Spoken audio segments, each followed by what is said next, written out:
اور اسی طرح آپ کو معلوم ہے کہ 7 اکتوبر سے چند ہفتے پہلے سعودی عربیہ میں بھی ہلچل تھی، اور جن ممالک نے ابھی تک اسرائیل کو تسلیم نہیں کیا تھا، مثلا بحرین ہے، یو اے ای ہے، اس طرح کے آہستہ آہستہ لگ رہا تھا کہ اب یہ اسرائیل اور پیلسٹائن کا مسئلہ جو ہے یہ اسٹیٹس کو برقرار رہے گا، کیونکہ عرب ممالک جو ہے ان کی بہت بھاری اکثریت جو ہے اس میں شامل ہو جائے گی۔ لیکن پھر یہ غزہ کا جو واقعہ ہوا اس کے بعد وہ ساری اس کا جو اسٹریٹجک پلاننگ تھی، لگتا ہے وہ دھڑام سے نیچے گر گئی ہے، ہاں کیونکہ اگر آپ لوگوں کو 24 گھنٹے 7 دن اور 31 دنوں میں، مہینوں کو 31 دنوں میں اور سال ہر سال تک ان کو سانس لینا بھی ان کے لیے مشکل کر دیں گے تو ریٹیلیشن تو ہوگی پھر۔ ہو گئی، ہاں تو میں تو بالکل۔ سمجھتا ہوں کہ یہ بہت ہی جو خوفناک صورتحال ہے، اور میں سلام کرتا ہوں انگلینڈ میں رہنے والے لوگوں کو کہ انہوں نے اسرائیل کی اگریشن کے خلاف، اپنی حکومتوں کی پالیسی کے خلاف کھلم کھلا اس کا اظہار ہر 2 ہفتے کے بعد کرتے ہیں، اور لاکھوں لوگ اس میں شریک ہوتے ہیں، اور بڑی مسلسل وہ بات لوگ اس میں شامل ہو رہے ہیں۔ بڑی بات تو ہے۔ میں اچھا سر، پاکستان میں، آپ کا سوال ہے کہ کیوں نہیں لوگ کر رہے، تو آپ کو ہم، معلوم ہے اسلام آباد میں کچھ جماعتوں نے کوشش کی تھی کہ جلوس نکالا یا جائے، تو اس کو نہیں نکالنے دیا گیا، بلکہ ان کے اوپر کینن، واٹر کینن کے ذریعے پانی پھینکا گیا سردیوں میں، جی ہاں، اور آنسو گیس استعمال کی گئی، لوگوں کو گرفتار کیا گیا۔ اور یہ بڑی شرمناک بات ہے کہ آخر ہماری جو مقتدر حلقے ہیں اس وقت پاکستان میں، وہ کس کو خوش کرنا چاہتے ہیں، کیونکہ ماضی میں تو یہ ہوتا رہا ہے کہ جو ملٹری ڈکٹیٹر آیا تھا اس نے امریکہ کے کسی نہ کسی اسٹریٹجک انٹرسٹ کو سرو کیا تھا۔ ہاں کولڈ وار کے زمانے میں، کولڈ وار کے بعد جو ہے وہ بھی ہم دیکھتے ہیں کہ کیا ہوتا رہا، کبھی ہم نے مجاہدین کو جنم دیا، اور کبھی مجاہدین کو جو ہے وہ ہم نے پھر ان کا قلع کما کرنا ضروری سمجھا، کیونکہ امریکہ سے ان ڈکٹیٹرز کو، ملٹری ڈکٹیٹرز کو بہت بڑی تعداد میں، بہت بڑی مقدار میں جو ہے وہ ڈالر ملتے تھے، اور ان کے ان مفادات کو کو سرو کرتے تھے۔ سرو کرتے تو اب لگتا ہے کہ کوئی ایسی چیز ان کے پاس بیچنے کے لیے نہیں ہے، تو تھے۔ غالباً یہ سمجھتے ہیں کہ یہ اسرائیل کے مسئلے پر وہ کوئی نہ کوئی اپنے لیے کوئی مدعا نکال سکتے ہیں، اور امریکی مفادات کو اس ان خطے کو میں آگے بڑھانے کے لیے اپنا کردار ادا کر سکتے ہیں۔ تو میرا خیال ہے اس کے علاوہ تو کوئی اور وجہ نہیں ہو اور سکتی۔ کچھ نہیں ہو سکتا۔ اچھا، فائنل کویسچن آن ایران سچویشن جی، یہ جو ایران کا اٹیک ہوا ہے، اس پہ کچھ لوگ کہہ رہے ہیں کہ یہ فکسڈ میچ تھا۔ بارش صاحب، آپ کی کیا اوپینین ہے؟ کیونکہ وہ یہ کہتے ہیں کہ ایک تو یہ ہے کہ ایڈوانس وارننگ دے دی گئی تھی، بتا دیا گیا تھا، پھر یہ ہے کہ بڑے ہلکے پھلکے قسم کے جو ہیں ڈرونز بھیجے گئے جن کو انہوں نے انٹرسیپٹ کر لیا، اور سارے کا سارا جو حملہ تھا وہ تھوارٹ کر دیا گیا۔ Do you think it was a fixed match? نہیں، میرا نہیں خیال کہ اس طرح کے جو معاملات ہیں اس میں کوئی فکس میچ ہو سکتا ہے۔ جو رد عمل آیا ہے حکومتوں کا، چاہے وہ بائیڈن کی ایڈمنسٹریشن ہو، یا یہاں پر انگلینڈ کی پرائم منسٹر کا سٹیٹمنٹ ہو، یا یورپین یونین ہے، یا جرمنی ہے، فرانس ہے، باقی ممالک ہیں، رشیا ہے، چائنا ہے، سب ممالک نے جو ہاں اپنا رد عمل دیا ہے، اس سے تو لگتا نہیں ہے کہ جو لوگ یہ کہہ رہے ہیں کہ یہ کوئی نورہ کشتی تھی، اور محض جو ہے ایران اپنا ایک جو ان کو جو بہت بڑا دھچکا لگا تھا، تو انہوں نے اس کا بدلے لینے کا تو انہوں نے پہلے ہی اعلان کر دیا تھا۔ لیکن یہ بات بالکل آپ صحیح فرما رہے ہیں کہ جو ہے ایران نے پہلے ہی ان کو وارن کر دیا تھا کہ ہم اپنا بدلہ ضرور لیں گے۔ اور میرا خیال ہے جو ایران کے اس وقت رجیم ہے، مذہبی رجیم ہے، آپ کو شاید معلوم ہے جو ابھی حال ہی میں انتخابات ہوئے اس میں تاریخی طور پر کم ٹرن آؤٹ ہوا ہے، 40% ٹرن آؤٹ ہوا ہے، جی اور جو ملائیت ہے ایران میں، ان کی جو سماجی جڑیں ہیں وہ بہت کمزور ہو چکی ہیں، اور یہ ان کے لیے لازماً ضروری لگتا تھا ان کو کہ یہ نہ کیا گیا تو ان کی مزید جو شرنکنگ ریپ سپیس ہے، جو ان کی جو سماجی سپورٹ ہے، سوشل سپورٹ ہے، وہ اور زیادہ ایلیمینیٹ ہو جائے گی۔ تو یہ ان کے لیے غالباً ان کی بقا کے لیے ضروری تھا کہ وہ ایک ایسا انیشیٹو لے ایسا جو کام باقی ٹھیک مسلم دنیا میں نہیں ہو رہا۔ اور ہم دیکھتے ہیں کہ اس کال والے حملے کے بعد بہت زیادہ پذیرائی جو ہے وہ ایرانی رجیم کو ملی ہے، اور یہی وہ چاہتے تھے۔ تو اس لیے میں نہیں سمجھتا ہوں کہ یہ محض ایک نورہ کشتی تھی۔ اچھا اب ذرا آ جاتے ہیں یہ پاکستان کی طرف۔ ایک تو سرور بھائی، آپ مجھے یہ بتائیں کہ آپ بھی چیختے چلاتے رہے، باقی لوگ بھی آپ کے دوست ہیں وہ بھی کہتے رہے کہ جی فارم 47 کا جو معاملہ چلا، فارم 45 کا سلسلہ چلا، لیکن فارم 47 والی حکومت پھر بن گئی۔ آپ صورتحال مجھے بتائیں کہ تمام تر شور و غوغا کے باوجود اور تمام تر لوگوں کے احتجاج کے باوجود حکومت بن چکی بھی ہے، کیا اب کوشچن یہ ہے کہ کیا یہ چل پائے گی؟ کیونکہ ہم دیکھ رہے ہیں کہ ایک اوور آل گلوم اور بہت ہی عجیب سی سچویشن ہے، اور آپ نے وہ بھی دیکھی ہوگی یو این ڈی پی کی جو رپورٹ آئی ہے ایچ ڈی آئی کے حوالے سے، جس میں جی انہوں نے جی کہا کہ بڑی گلومی ایک پکچر انہوں نے ڈرا کی ہے پاکستان کے حوالے سے، پاورٹی کی، فوڈ انسیکیورٹی کے حوالے سے. تو پھر آپ سمجھتے ہیں کہ یہ حکومت اس طرح کی چل پائے گی؟ پہلی بات تو یہ حکومت چل نہیں رہی، ابھی بھی نہیں چل رہی، کیونکہ بڑی واضح طور پر ہمیں نظر آ رہا ہے کہ حکومت بالکل نہیں چل رہی، اور اس کے بہت سارے اشارے ہیں. ورلڈ بینک کی رپورٹ بھی شاید آپ نے دیکھی ہو، جی یو ہاں، این ڈی پی کی رپورٹ ہے، ایشین ڈیولپمنٹ جی ہاں، بینک کی رپورٹ ہے، اور تمام جو انٹرنیشنل جو جن کی نظر ہے پاکستان میں یا کام کرتے ہیں ڈیولپمنٹ ایکسپرٹس ہیں، جو ہیومن ڈیولپمنٹ انڈیکس ہے پاکستان اب 164 نمبر پر پہنچ گیا. ساؤتھ ایشیا میں اب پاکستان از کنسیڈرڈ سک مین آف ساؤتھ ایشیا، کہ اوکے، پاکستان میں جو شرح خواندگی ہے وہ ہماری سوائے افغانستان سے باقی سب ممالک سے کم ہے. نیپال سے کم ہے، بھوٹان سے کم ہے، بنگلہ دیش سے کم ہے، انڈیا سے کم ہے، اور ویتنام آپ اندازہ لگائیں، ویتنام میں 96% لٹریسی ریٹ ہے، جو 76 تک جو ہے امریکی جنگ کا جو ہے وہ ایک بنا ہوا شکار تھا، ہے. اور بمبارمنٹ ان کے اوپر ہوتی تھی، اس کے باوجود ان کا جو لٹریسی ریٹ ہے وہ ہم سے زیادہ ہے. سیریا کا لٹریسی ریٹ ہم سے زیادہ ہے، 90% سے اوپر ہے. تو ایران کا لٹریسی ریٹ دیکھیں اور کوالٹی آف ایجوکیشن دیکھیں تو ہم سے بہت بہتر ہے. Pakistan is the only country in the region جو تمام جو ڈیولپمنٹ انڈیکیٹرز ہیں ان کے لحاظ سے پیچھے. جو فوڈ انسیکیورٹی ہے، ورلڈ بینک نے بات کی ہے، ایشین ڈیولپمنٹ بینک نے بات کی ہے، اور اسی طرح اگر آپ دیکھیں پاکستان میں پہلی دفعہ 2000 کے بعد اس وقت جو خواتین کی نمائندگی ہے ہماری اسمبلیوں میں، یہ پہلی دفعہ ڈراسٹکلی کم ہو چکی ہے، کیونکہ بہت ساری جو خواتین کی نشستیں خیبر پختونخوا کی ہیں، پنجاب کی ہیں، وہ خالی پڑی ہیں، لیکن اس کے اوپر کوئی شور و غوغا نہیں ہے. تو میں سمجھتا ہوں کہ ایسی حکومت کبھی چلتی نہیں ہے. جو اتنی بڑی دھاندلی کے نتیجے میں حکومت بنی ہے، ان کو بھی پتہ ہے کہ یہ حکومت ان کی نہیں ہے. چاہے آج زرداری صاحب کا بیان آپ دیکھ لیں جو ذوالفقار علی بھٹو صاحب کی برسی کے حوالے سے آج تھا، جی یا ہاں، بلاول کی تقریر دیکھ لیں، یا باقی جو لوگ ہیں اس وقت سمجھتے ہیں کہ وہ برسر اقتدار ہیں، ان کی حالت یہ ہے کہ وہ اپنے آئی جی کو نہیں بچا سکتے، اپنے سپاہیوں کو کا تحفظ نہیں دینے کو تیار، اس کے حق میں بیان دینے کو تیار نہیں ہے. تو اصل میں تو حکومت جو ہے وہ ان کی نہیں ہے. یہ تو محض جیسے آپ کو معلوم ہے کہ ہندوستان کے اوپر انگریزوں نے 200 سال سے زیادہ حکومت کی تھی، اور پورے ہندوستان کا ایک بہت وسیع رقبہ جو ہے وہ پرنسلی سٹیٹس کے اوپر مشتمل تھے، اور انگریزوں کا وہاں عمل داخل نہیں ہوتا تھا. اور انگریزوں نے جو ہمارے پرنسز تھے، ہمارے جو شہزادے راجے مہاراجے ہوتے تھے، ان کے حوالے تھے. پاکستان کے اندر بھی بہت ساری ریاستیں موجود تھیں.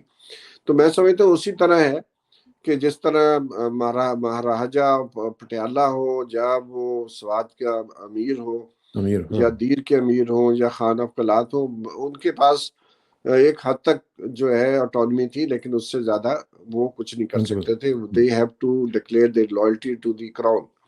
تو اسی طرح حکومت تو اصل میں کسی اور کی ہے. یہ تو محض لوگ ہیں جو اپنی مرضی سے اپنے سینیٹرز نہیں الیکٹ کر سکتے. آپ اندازہ لگائیے کہ پاکستان کی تاریخ میں آج تک یہ نہیں ہوا تھا کہ کیئر ٹیکر جو چیف منسٹر ہے، وہ نئی بننے والی گورنمنٹ میں وہ وزیر داخلہ بن جائے، اور ایک جو انٹیریئر منسٹر تھے وہ جا کے بلوچستان کے جو ہے وزیر چیف اعظم. منسٹر بن گئے. تو مطلب یہ لیول ہے کہ اگر جو فارم 47 پہ جیتی ہوئی جماعتیں ہیں، ان کی آزادی اور ان کی خود مختاری کا اندازہ آپ اس سے لگا سکتے ہیں کہ وہ اپنی پسند کے لوگوں کو ٹکٹ نہیں دے سکتے. جو پارٹی کے پرانے loyal M N As, M P As اور سینیٹرز رہے ہیں، جنہوں نے قربانیاں دی، ان کو ٹکٹ دینے کی بھی ان کے پاس اجازت نہیں تھی. جو سب کچھ کیا گیا وہ تو کسی اور نے. اور بڑا مشہور جملہ بولا جاتا ہے کہ ایلفی لگانے والوں نے ایلفی لگا کر اکٹھا کیا ہوا ہے. تو ہاں، لیکن ایلفی ظاہر ہے، ایلفی ہے، وہ